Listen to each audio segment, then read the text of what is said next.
Denis Recourt, bonjour. Bonjour. Merci d'accepter cette interview pour Ox TV. Vous êtes adjoint municipal donc Auxerre Écologie et vice-président du comité d'agglomération de l'Auxerrois. Donc vous avez fait une intervention, Denis Recourt, au conseil communautaire à propos du plan de servitude aéronautique de l'aérodrome d'Auxerre-Branche. Donc c'était donc au conseil communautaire qui s'est déroulé à Chevannes en novembre 2019, l'année dernière.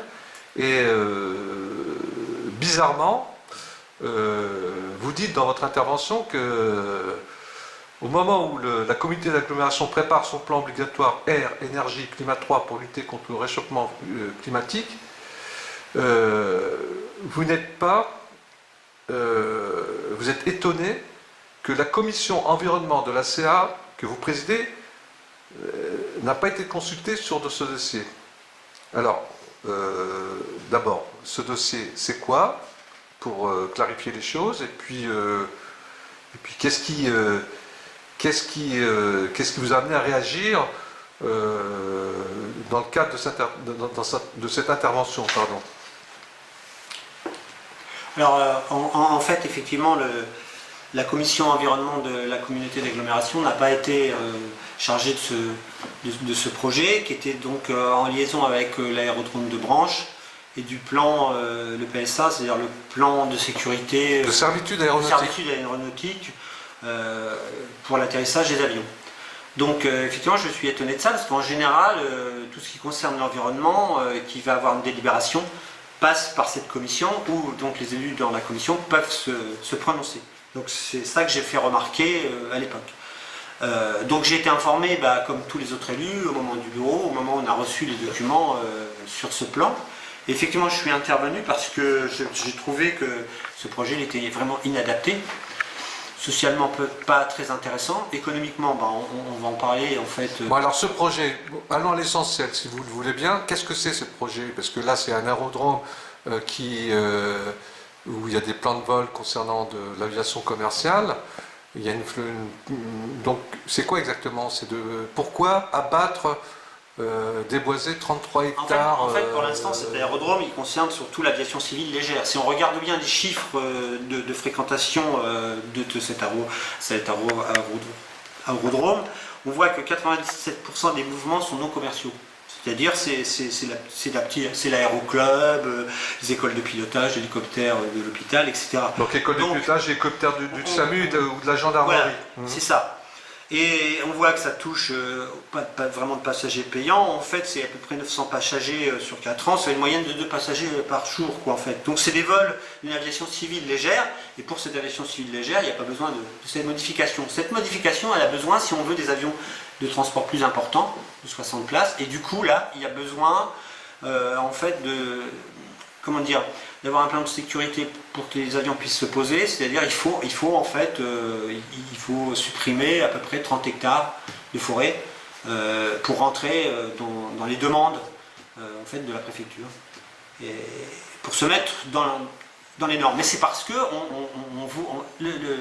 les élus, leur plan, ça serait d'utiliser cet aéroport comme une pierre de développement d'activité économique de l'Auxerrois. Or, on voit que nulle part en France ça marche, et que depuis des années qu'on nous dit ça, il n'y a aucune utilisation économique En d'autres termes, donc ça serait cette infrastructure de l'aérodrome Auxerre-Branche, cette infrastructure existante n'a pas besoin, selon vous, de modification ou de réaménagement. Voilà, elle n'a pas besoin par rapport aux activités existantes.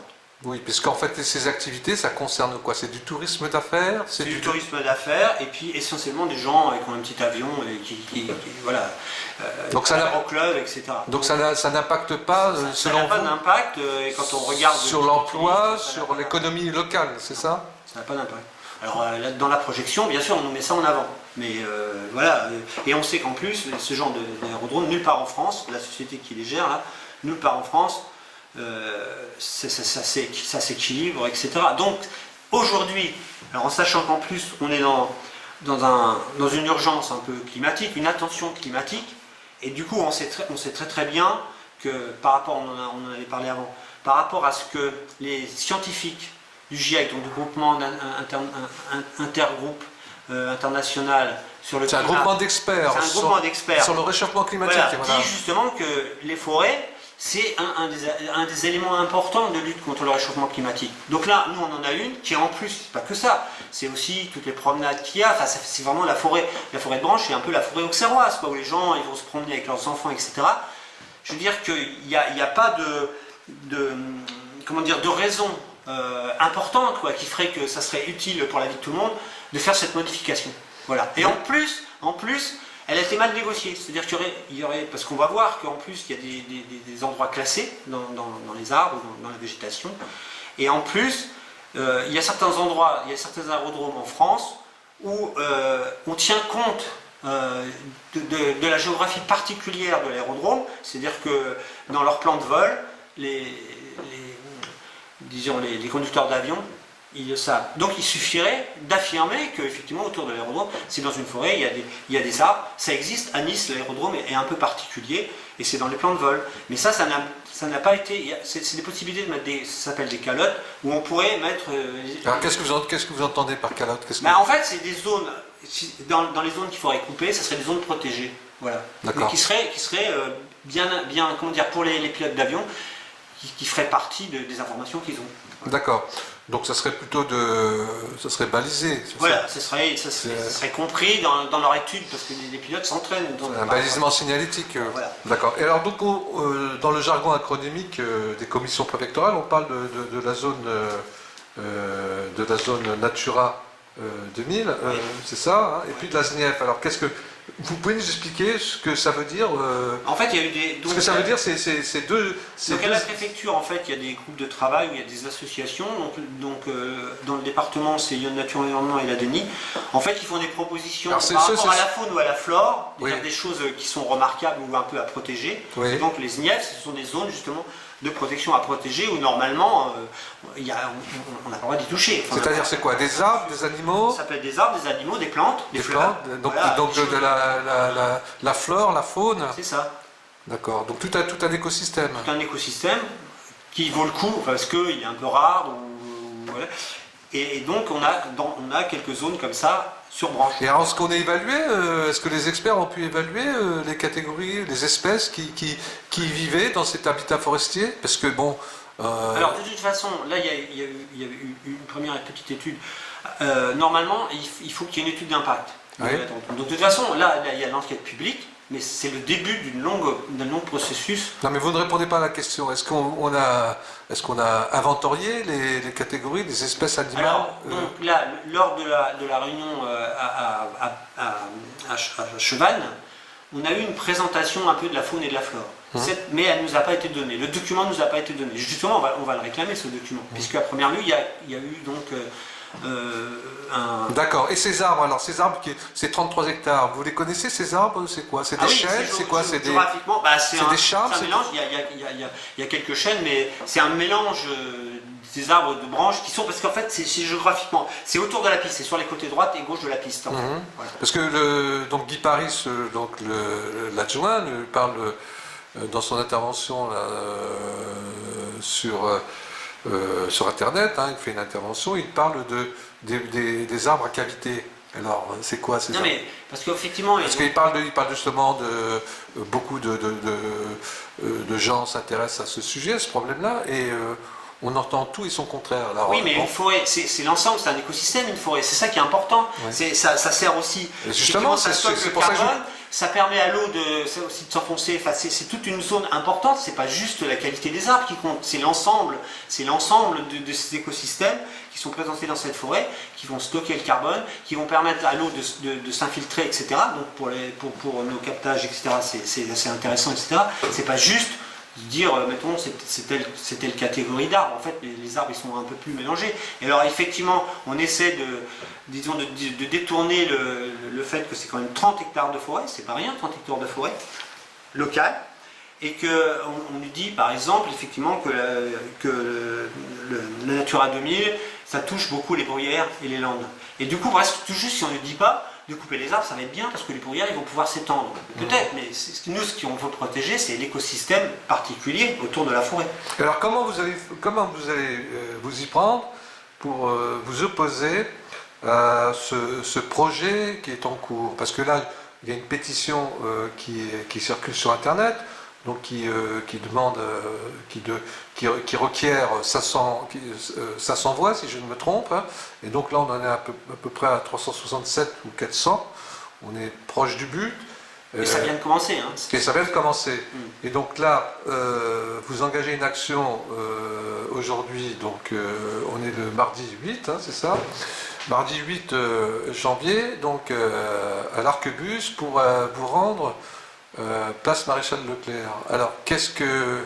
Donc c'est les associations Sauvons la forêt, etc., qui sont acteurs de cette manifestation. Donc nous, on la soutient, on y participe parce qu'on pense que c'est juste. C'est juste de signaler. Parce que vous me demandez quels moyens on a. On n'a pas de moyens à part la mobilisation citoyenne. Donc vous soutenez une association? Oui, on soutient les associations locales Alors, qui défendent la forêt. Quelles sont ces associations? Sauvons la forêt, donc c'est une association de branches et autour de branches. D'accord. Les gens qui ont Il y en a combien en gros des associations?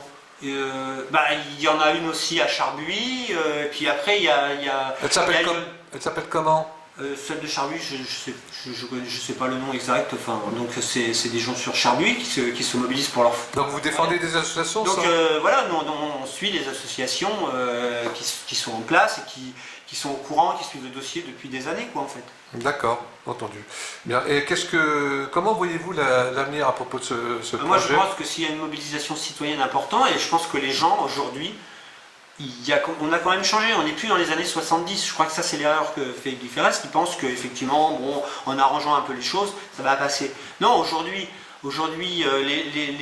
comment dire, l'impact environnemental devient important, les gens savent très bien que ça va, dans les années à venir, ce qu'on fait aujourd'hui, c'est très très important, on a une dizaine d'années pour disons, changer la marche du monde, on sait très bien quand même que pour nos enfants, et même pour nous, quoi, en fait, si on veut garder une vie agréable, etc., si on veut garder une biodiversité, on sait qu'il y a une diminution non, des mais espèces, monsieur Roycourt, il faut qu'on protège ça, donc il faut que nous aussi on agisse comme ça, et comme c'est pas utile, c'est pas primordial. Donc on ne comprend pas qu'aujourd'hui tous les élus qui disent qu'ils prennent en compte l'environnement, etc., et ben, il faut qu'ils entendent la protestation des gens et qui reviennent à un projet qui soit utile. Est-ce que je peux me permettre de vous poser la question suivante, c'est de savoir, vous savez que c'est EDIS qui a repris les activités de la SNC Lavalin, Oui. Avant la SNC Lavalin c'était la Chambre de commerce et d'industrie, donc rappelons que l'aérodrome a été inauguré en 1973. Oui. Et Par que Chamant. par Jean Chamant, donc, qui était président du Conseil général, et Jean-Pierre Soisson, le maire d'Auxerre. Et vous parlez très peu du système, c'est-à-dire de cet organisme EDIS. En fait, c'est une société privée à qui on a confié le dossier. En fait, donc c'est eux qui gèrent, c'est eux qui vont devoir gérer ce dossier, quoi, en fait. Donc c'est eux la délégation. Comme il existe dans l'eau, des eaux, des choses comme ça, c'est une société spécialisée. Donc c'est une société d'ingénierie, et puis donc qui fait office de délégation de service public. Voilà, ils font office de délégation de service public. Donc à ce titre, normalement, on doit avoir un rapport annuel tous les ans. Donc du coup, le véritable propriétaire, donc c'est un syndicat mixte. Oui, c'est un syndicat. Qui est composé quoi, du conseil de l'agglo, ouais, du conseil départemental? Non, c'est surtout l'agglo. Donc le président, c'est un vice-président de l'agglomération, le maire de Charbuy. Oui. Et Voilà. puis La maire de Branche, etc. Enfin, il n'y a pas le conseil départemental. Et il y a des représentants, aussi sûrement peut-être associatifs, etc. C'est un peu plus compliqué. Je l'ai pas entièrement en tête là, le fonctionnement, puisque moi je n'y suis pas. D'accord. Mais écoutez, Denis Roycourt, je vous remercie. Excusez-moi, mais voilà. Bon,